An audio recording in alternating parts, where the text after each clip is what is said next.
All right, so here's a look at how Trevor has progressed over the last year and a half, 2 years. When I first tested Trevor, when I first started working with him, one of the things that was really clear is uh, we needed to shift his crossover point. We needed to improve his fat max. Essentially, his fat max was decent, but it could definitely be improved. And one of the reasons why it was why we needed to improve that is because he was for his race targets, his race power, he was not burning enough fat at that intensity. So you can see here his crossover happened at 194 watts, and so our focus, one of the reasons why this was as low as it was at the time, is because his VLA max was elevated.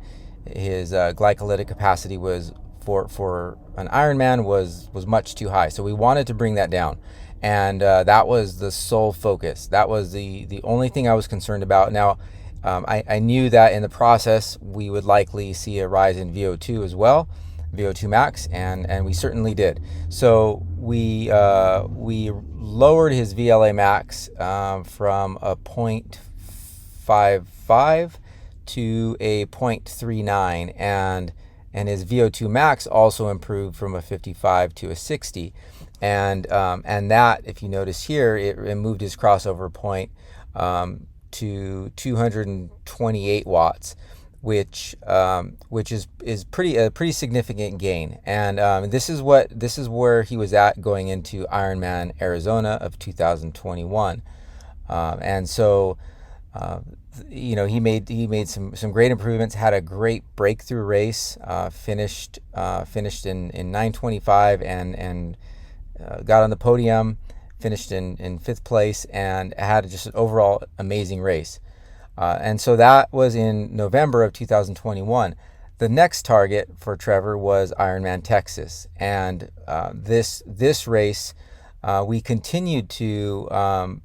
Now that his VLA max was in the 0.3 range, the focus was just on doing more of the same that would continue to keep his VLA max fairly low, and at this point elevate his VO2 max. And so moving into Texas, which was just last week, his VLA max his VO2 max improved to 63 milliliters per minute per kilogram, and his crossover point shifted to 240 watts. Now, this was a huge improvement for him. He made some great gains, and this allowed him to ride at a higher power output. So the Ironman Ironman Maryland was here. Actually, this was after Maryland when I started working with him. He was at a lower power output, and then he was able to increase his power on the bike at Ironman Arizona, and then with an improved fat max and improved fat combustion, he was able to ride at a little bit higher power, and this actually was his breakthrough race as far as hitting his goal. His goal was to qualify for Kona, and he got his spot. He qualified for Kona, and so we're stoked to see Trevor going to the Ironman World Championships in October of 2022. So this shift is these are the shifts that happen with his fat and carb combustion.